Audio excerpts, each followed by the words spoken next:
할렐루야. 주님의 이름으로 축복합니다. 오늘 본문의 말씀을 통해서 믿는 도리라는 말씀의 제목으로 함께 은혜를 나누고자 합니다. 주님 부활하셨습니다. 부활의 그 기쁨과 감격이 또 여러분의 삶 속에, 여러분 삶의 현장에서 늘 충만하게 임하게 되길 바라고, 주님이 부활하셨듯이 우리에게도 그 산 소망을 가지고 멋지게 또 삶을 영위하는 저와 여러분 모두가 되기를 간절히 바랍니다. 여러분, 수류탄이 있죠. 수류탄이 있는데 이 수류탄은 어떤 용도로 만들어졌을까요? 이 수류탄은 폭발력과 파괴력으로 적을 살상하기 위해서 만들어진 휴대용 무기입니다. 그런데 수류탄에는 안전핀이 있습니다. 이 안전핀이라고 하는 것이 있는데 이것을 제거하고 던져야 아주 강력한 폭발력을 지닐 수가 있는 것입니다. 제가 신병교육대에 있을 때에도 교장에서 수류탄 투착 훈련이 있었는데 안전교육을 먼저 합니다. 어떻게 던지고 어떻게 수그려야 되는지 이것을 철저하게 훈련합니다. 왜냐하면 잘못 이게 던지다가 이게 떨어뜨리면 큰일 나는 거죠. 그래서 던질 때 정확하게 안전핀을 뽑고 목표점을 향해서 분명하게 잘 던져야 정확하게 또 폭파시킬 수가 있는 것입니다. 그런데 만약에 안전핀을 뽑지 않고 그냥 던지게 되면 아무런 파괴력이 없습니다. 그러니까 중요한 지침을 놓치게 되면 영향력이 없다는 것입니다. 그러니까 중요한 지침을 우리가 잘 기억하고 숙지하고 그것을 온전하게 잘 활용해야 된다는 것입니다. 여러분, 복음이라고 하는 것이 역시 마찬가지입니다. 이 복음의 영향력과 파괴력은 너무나도 놀랍습니다. 우리가 복음이 들어오기 시작한 때부터 지금 우리가 복음을 경험하고 이때까지 살아가면서 이 복음의 영향력을 통해서 많은 사람들이 변화되어졌고 복음을 위해서 자기의 목숨을 거는 사람들도 생겨나게 되었던 것입니다. 그런데 예수 그리스도를 이해하지 않고 듣다 보니까 사람들이 무감각해져 버리고 말았던 것입니다. 예전에 우리 어르신들은 어땠습니까? 철야기도 예배 때 십자가 하나만 붙들고 그렇게 그 감격에 겨워서 밤을 지새곤 했습니다. 저도 어릴 때에 부모님 따라서 저는 선택의 여지가 별로 없었습니다. 아버님이 목회하셨으니까 집안에 혼자 놓여있는 것보다 그냥 어머니 따라가지고 교회 갔다가 금요일 밤 새우고 그리고 새벽에 와서 조금 있다가 그 당시에는 토요일에도 학교를 갔으니까 학교를 가고 그랬던 기억이 납니다. 그때 당시에는 십자가 하나만 붙들고도 우리 성도님들이 얼마나 은혜롭고 감격스러워했는지 몰라요. 그 주님의 그 사랑, 그것을 경험한 것들이 놀랍기 때문에 복음의 능력으로 살았던 사람들이 얼마나 많았는지 모릅니다. 그 영성이 요즘에는 점점 식어져가는 것 같아서 너무나도 안타깝습니다. 우리의 삶에 이 복음의 능력인 것을 우리는 우리의 삶으로 입증해야 되는 것입니다. 그 복음의 감격을 인해서 우리 마음에 감동이 있고 때로 눈물이 있고 또 상한 마음이 치유되어지는, 그래서 우리 마음에 복음의 수류탄이 터지는 그러한 은혜를 날마다 입어야 될 줄로 믿습니다. 복음의 수류탄, 그래서 복음의 폭발적인 역사들이 여러분의 삶의 현장에서 일어나게 되기를 주님의 이름으로 간절히 축원합니다. 여러분, 교회라고 하는 것은 우리 주 예수 그리스도 그분을 믿는 그 신앙 고백의 기초로 세워진 것이 바로 교회입니다. 교회는 이 신앙 고백 위에 세워진 교회예요. 그래서 예수님 십자가에 달려 돌아가셨지만 사흘 만에 부활하시고 또 모든 믿는 자들의 산 소망이 되셨습니다. 히브리서에서는 예수님이 누구신가 이것을 분명하고 또 구체적으로 말씀하고 있습니다. 우리가 읽진 않았지만 히브리서 1장 4절에 보면 예수님은 천사보다도 훨씬 뛰어나신 분이시다. 또 3장 5절과 6절의 말씀을 보니까 모세가 하나님의 온 집에서 종이라고 하면 바로 예수님은 그 집을 맡은 아들이다, 이렇게 말씀하고 있습니다. 그리고 오늘 본문의 말씀을 여러분 자세히 보세요. 예수님을 대제사장이라고 말씀하고 있습니다. 오늘 14절에 예수님은 대제사장이시다.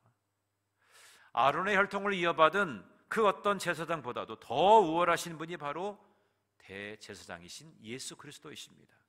그분은 큰 대제사장입니다. 여러분, 제사장의 역할은 어떤 역할이냐면 하나님께 제사를 드리는 일을 감당했던 그런 사람들이었습니다. 그러니까 대제사장이라고 하면 제사장 중에도 가장 으뜸이 되는 제사장일 것입니다. 그런데 이 제사장에게는 요구되는 요건들이 있었어요. 세 가지의 요건이 필요했습니다. 하나는, 첫 번째는 사람들의 모든 사정을 잘 아는 그런 사람이어야 했습니다. 하나하나 다 헤아리고 또 그들의 사정을 분명하게 잘 아는 그런 사람이어야 대제사장이었습니다. 또 하나님 앞에 설 수 있도록 죄가 없는 사람이어야 했습니다. 죄 없는 사람이 대제사장이 될 수 있었어요.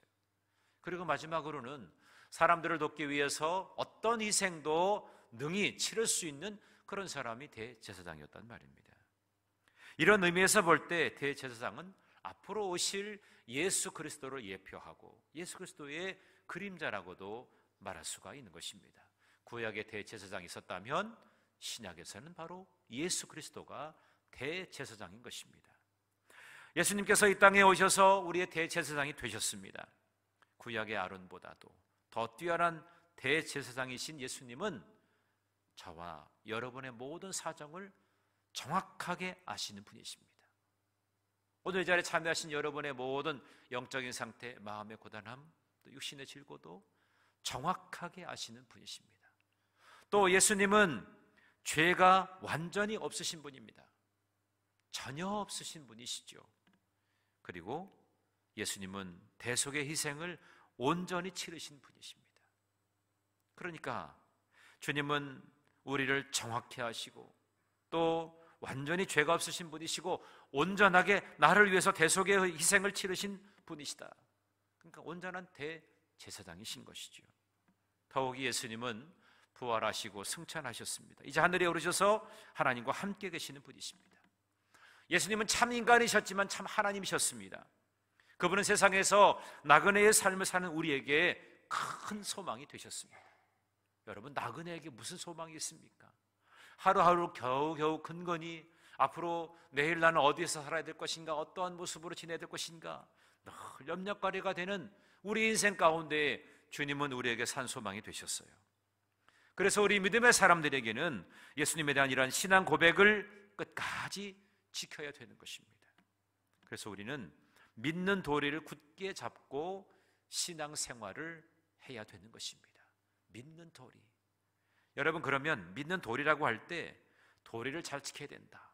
또 인간의 도리가 있지. 이 도리라고 하는 말을 참 많이 쓰지 않습니까? 그럼 이 도리가 뭘까? 이 사전적인 의미는 이렇습니다. 사람이 어떤 입장에서 마땅히 내가 해야 될 그러한 바른 길, 또 어떤 일을 해 나갈 바른 방도나 방법을 도리라고 말하는 것입니다. 그럼 믿는 도리라고 하면 어떤 뜻이에요? 믿는 자로서 마땅히 우리가 해야 될 것, 이것이 뭔가라고 하는 것을 분명하게 우리 안에 정립하고 있어야 된다는 것입니다. 여러분, 이 바른 길이 무엇일까요? 무엇보다도 우리가 믿음을 잘 지키고 또 하나님 앞에 거리낌이 없는 양심으로 온전하게 살아갈 수 있는 것, 이것이 믿는 자의 도리라고 볼 수 있을 것입니다. 또 은혜를 받은 자로서 이제 스스럼 없이 갚을 줄 아는 그러한 것이 믿음의 사람의 도리인 것입니다. 여러분, 세상살이가 그렇잖아요. 내 뜻대로 다 되어지는 것은 아닙니다. 여러분, 내가 뜻한 바대로 다 되어진다면 얼마나 즐겁고 행복하겠습니까? 그러나 그렇지가 않은 것이 우리의 인생이에요. 하루하루를 살면서도 내 자신이 마음에 들지 않을 때도 있고 또 나 자신을 돌아보고 나 자신을 향해서 그래서 지금 나는 내 본연의 도리를 잘 하고 있는가, 이것을 계속해서 우리가 질문해 보아야 되는 것입니다. 또 마찬가지로 우리가 믿음의 사람으로 그리스도인의 도리를 잘 감당하고 있는가, 이것도 우리가 나 스스로에게 질문해 봐야 돼요. 교회에서도 신앙생활 하면서 내 직분이나 내 역할에 따라서 정말 내가 그 도리를 잘 하고 있는 자인가, 이거를 돌아보아야 된다는 겁니다. 오늘 그래서 믿음의 도리, 믿는 자의 도리가 뭔가, 이걸 우리가 살펴봐야 되겠다는 것입니다. 그래서 우리는 믿는 도리를 굳게 붙잡으려면 어떻게 해야 되겠는가? 믿는 도리를 굳게 붙잡아야 되겠는데, 그럼 어떻게 해야 될 것인가? 오늘 말씀 속에서 세 가지를 발견해 보도록 하겠습니다. 첫 번째는 우리의 연약함을 동정하시는 예수 그리스도를 믿어야 됩니다. 우리는 예수님을 믿지만 주님이 어떤 분인가라고 하는 것을 알고 믿어야 됩니다. 그래서 제대로 믿고 제대로 살아야 되는 거예요. 예수님은 우리를 동정하시는 분이시다 그랬어요. 우리의 마음을 다 분명하게 알고 헤아리시는 분이시다. 이거를 우리가 알아야 된다는 거예요. 여러분, 그러면 주님이 나를 알고 계시다. 그러면 우리 행동이나 우리의 말에도 뭔가 조금의 변화가 분명히 있을 것입니다. 나를 아시는 분이기 때문에. 예수님 우리의 연약함을 동정하시는 분이십니다. 또 예수님은 여러분의 연약함을 함께 느끼고 때로는 아파하시는 분이십니다. 여러분이 무엇 때문에 고민하고 아파하는지, 괴로워하는지 그것을 다 아시는 분이십니다. 그래서 오늘 본문에서 동정하지 못하실 이가 아니요, 이렇게 말씀하고 있는 것입니다. 예수님은 이 세상에 계실 때에 그도 인간과 똑같은 연약함을 가지고 계셨습니다. 여기서 동정이라고 하는 말을 옛 성경에서, 개역 성경에서는 체휼이라고 하는 말을 썼습니다. 이 체휼이라고 썼는데, 이 체휼이라고 하는 것은 어떤 의미냐면 같이 고난받았다, 이런 뜻입니다. 그러니까 우리도 지금 고난받지만 주님도 역시 마찬가지로 같이 고난을 받으신 분이십니다. 인간의 약함을 아는 정도가 아니라 주님께서도 몸소 그 고난을 경험하고 아신 분이시라고 하는 겁니다. 예수님은 하나님의 아들이셨지만 인간이 가진 모든 연약함을 자신의 몸으로 직접 체험하신 분이십니다. 가난한 목수의 가정에서 태어나서 가난한 그 서름과 고통을 겪으셨습니다. 또 30세까지 목수로서 가정을 부양하는 그런 책임을 감당하셨습니다. 사역을 시작하면서 여러 가지 사단의 유혹을 받으시면서 3번이나 시험 받으셨습니다. 그러면서 우리가 겪는 여러 가지의 유혹을 우리 주님께서도 이해하셨습니다. 때로는 배고프셨고 때로는 피곤하셨습니다. 또 외로움과 또 제자들에게 배신당하기까지 하는 그런 쓰라림도 맛보셨어요. 죽음 앞에서 또한 통곡과 눈물로 간구와 소원을 올리셨던 주님이셨기 때문에 죽음 앞에서 두려워하는 이들을 이해하신 분이 주님이십니다. 그래서 그 죽음까지도 이해하시는 분이시기 때문에 우리를 도우실 수가 있는 분이시라는 겁니다. 예수님께서 시험 받으신 것은 죄 때문이 아닙니다. 우리에 대한 한없는 긍휼 때문에 주님께서 이렇게 시험을 받으신 줄로 믿습니다. 우리의 죄를 대신하기 위함이라는 것입니다. 나의 죄를 대신하기 위해서 주님이 몸소 그 고난을 담당하셨어요. 아니, 주님은 고난당하실 이유가 전혀 없으신 분이셨지요. 그러나 나의 고난을 담당하시려고, 동정하시려고 주님은 그 길을 묵묵히 걸어가신 것입니다. 죄가 없으신 우리 대제사장 예수 그리스도께서 나의 죄를 지시고 나를 대신해서 제물이 되신 것입니다. 그런 예수님이시기 때문에 우리의 형편을 누구보다도 잘 아시는 분이십니다. 그래서 우리 연약함을 도와주시는 거예요. 여러분, 고통 중에 있는 사람에게 있어서 가장 큰 고통이 뭘까요? 혼자 그 고통을 감내해야 된다고 할 때 가장 그 고통이 클 것입니다. 누가 알아주지 못하고 누가 곁에 없을 때, 내가 겪고 있는, 내가 홀로 외로운 밤을 홀로 견뎌야 될 때, 그때 그 고통이라고 하는 것은 이루 말할 수가 없을 것입니다. 누군가 그러나 함께 아파해 주는 사람이 있다고 하면 큰 위로가 되겠죠.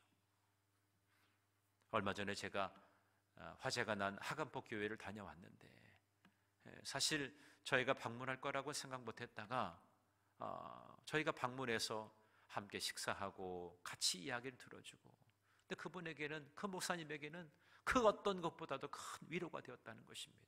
여러분, 장례를 치를 때도 그렇지 않습니까? 왜 우리가 조문을 하러 가죠?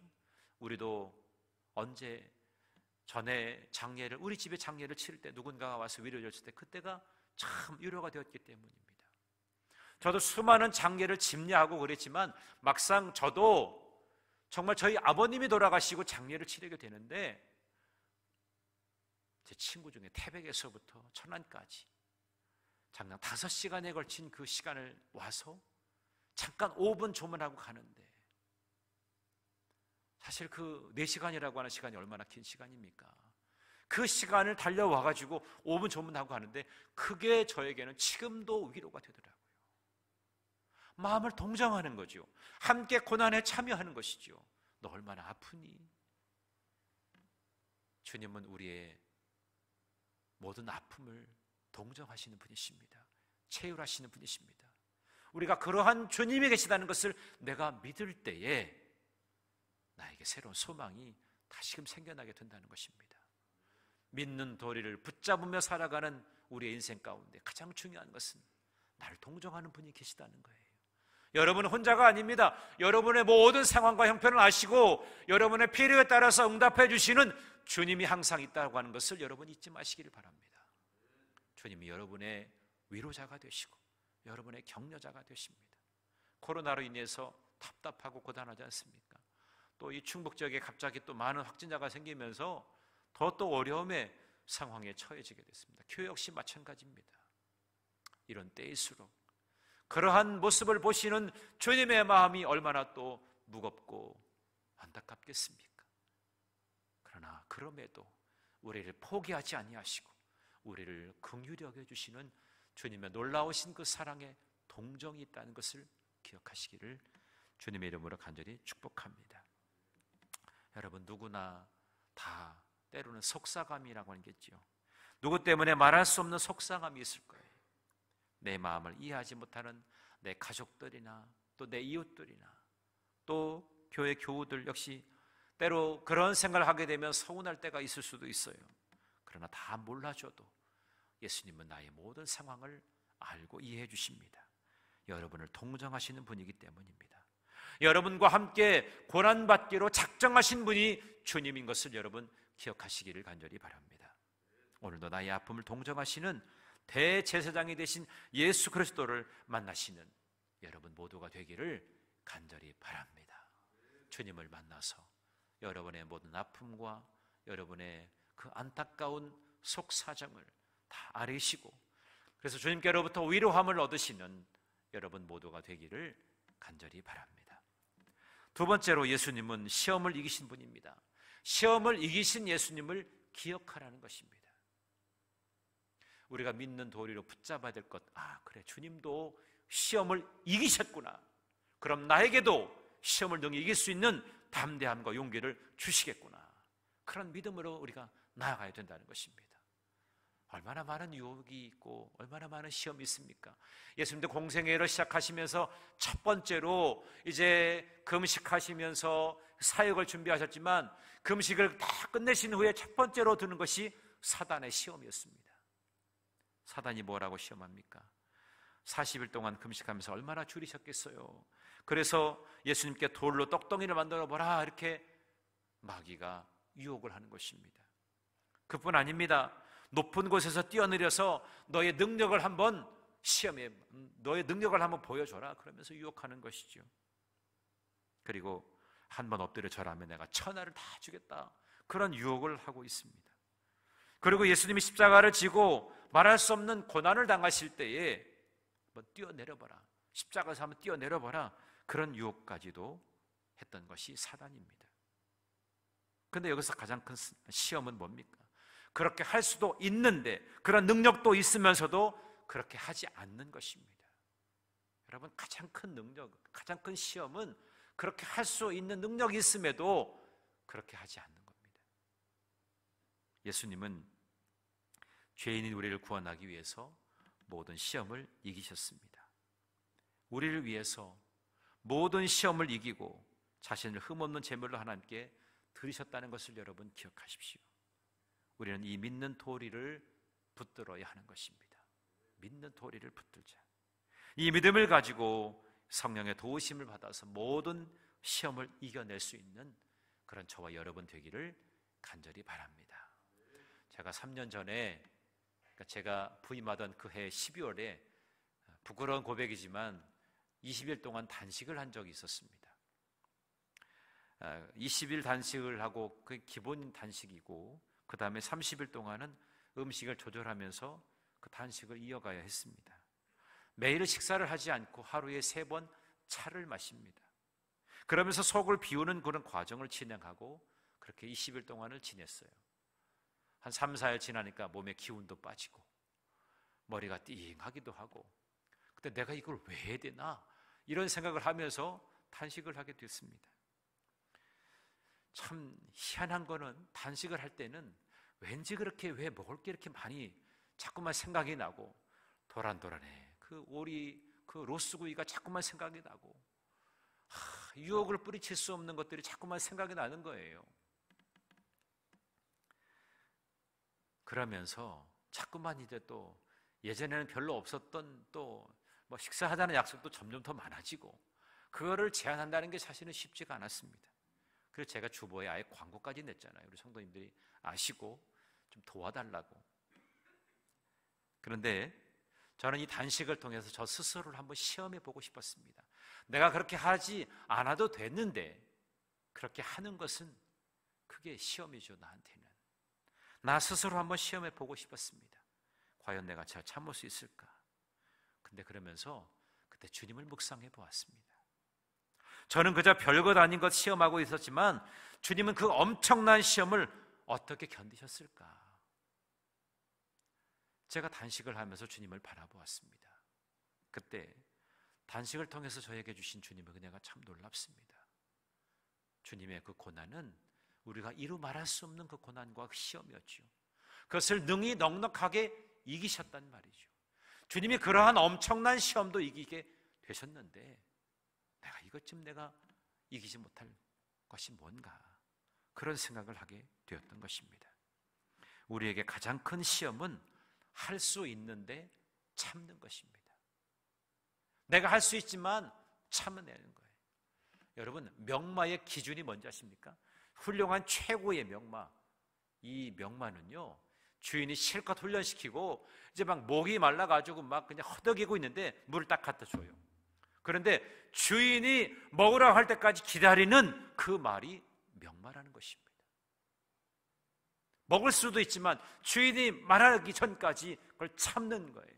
주인이 먹으라고 할 때 그때 먹는 말이 진짜 준마라고, 명마라고 할 수 있다는 것입니다. 예수님은 모든 일을 다 감당할 수 있는 분이셨지만 결정적으로 희생해야 될 부분에 관해서는 자신의 것을 다 내어주셨습니다. 그것이 진짜 능력인 것이죠. 그 길을 회피할 수도 있는데 회피하지 아니하고 그것을 다 내어주셨어요. 그것이 진짜 능력인 것입니다. 오늘 우리는 주님에게서 그러한 은혜를 다시금 발견하게 되기를 간절히 바랍니다. 주님이 시험을 이기신 것처럼 우리도 나 중심, 내 욕망 중심, 내 생각 중심을 이기고 거룩한 성품으로 주님을 닮아가는 멋진 신앙생활이 되시기를 간절히 바랍니다. 주님께서 시험을 이기셨듯이 우리도 시험을 이기는 주님의 자녀가 되어야 할 줄로 믿습니다. 믿는 자가 붙들어야 될 돌이 바로 시험을 이기신 주님을 늘 기억해야 한다는 것입니다. 마지막 세 번째로는 은혜의 보좌로 나아가야 하는 것입니다. 자, 오늘 16절의 말씀을 우리 함께 읽어보겠습니다. 시작. 그러므로 우리는 긍휼하심을 받고 때를 따라 돕는 은혜를 얻기 위하여 은혜의 보좌 앞에 담대히 나아갈 것이니라. 아멘. 우리에게는 돕는 은혜가 필요합니다. 그래서 우리는 담대하게 주님의 보좌 앞에 나아가야 되는 것입니다.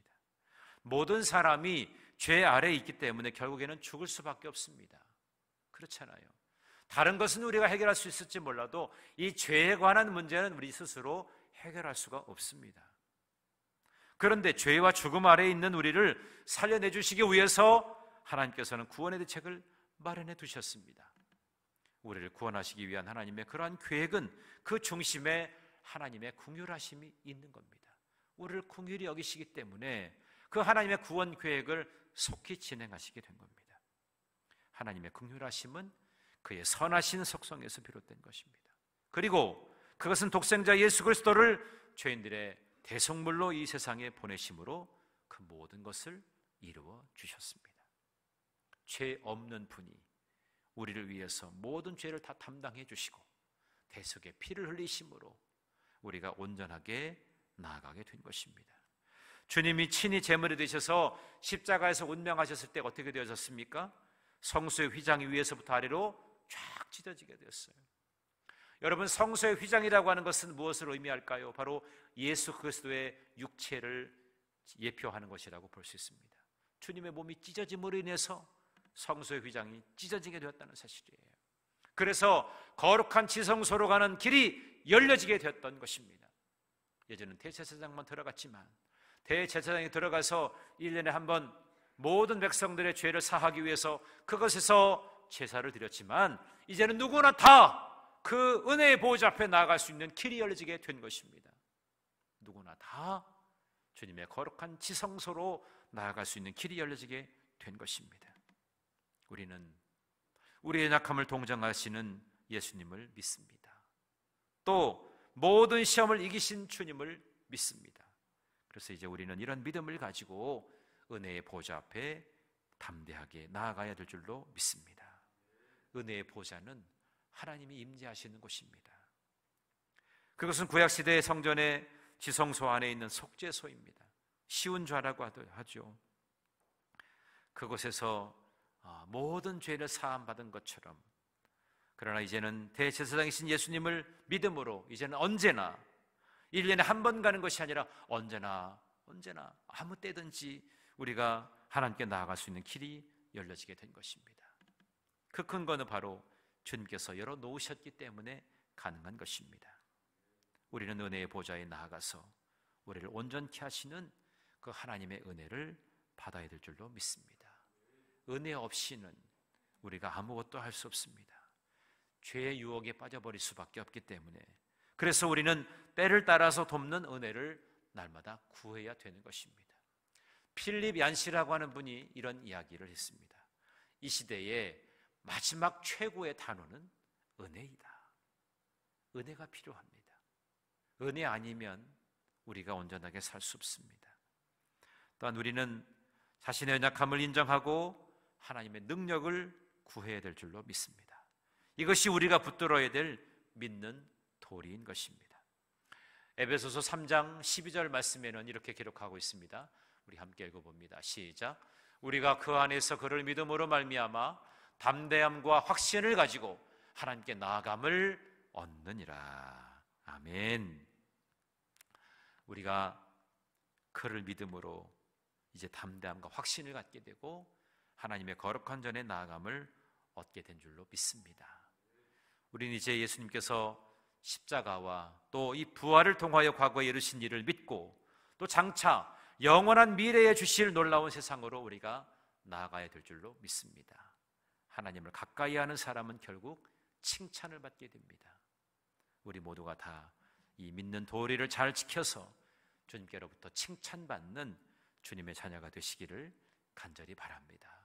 말씀을 정리합니다. 여러분, 믿는 도리를 굳건하게 붙잡으려면 우리의 약함을 동정하시는, 체휼하시는 예수 그리스도를 믿어야 됩니다.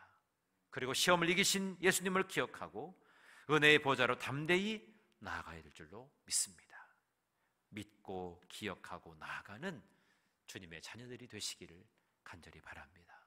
부활하신 주님께서 우리에게 산소망을 주셨기 때문에 우리가 나와 늘 언제나 함께 고난을 자처하신 주님을 기억하고 또 시험에서 능히 이기셨기 때문에 우리로 하여금 은혜의 보좌 앞에 담대하게 나아가게 하시는 날마다 주님을 바라보는 저와 여러분 되셔서 날마다 믿음으로 승리하시는 여러분 모두가 되기를 간절히 바랍니다. 지난 3개월 동안에 우리가 선포를 했습니다. 하나님이 우리에게 주신 말씀, 이것을 선포할 때마다 하나님께서 채워주시고 공급하신 놀라운 은혜가 여러분 모두에게 임하게 된 줄로 믿습니다. 또 앞으로 그것을 계속해서 이어나가면서 믿는 도리를 잘 감당하고 여러분의 삶의 중심에 말씀이 있고, 그래서 여러분이 하나님께 올려드린 그 음성대로 하나님께서 그렇게 여러분의 삶 속에 일하실 것을 기대함으로 나아가는 여러분 모두가 되시기를 주님의 이름으로 간절히 축원합니다.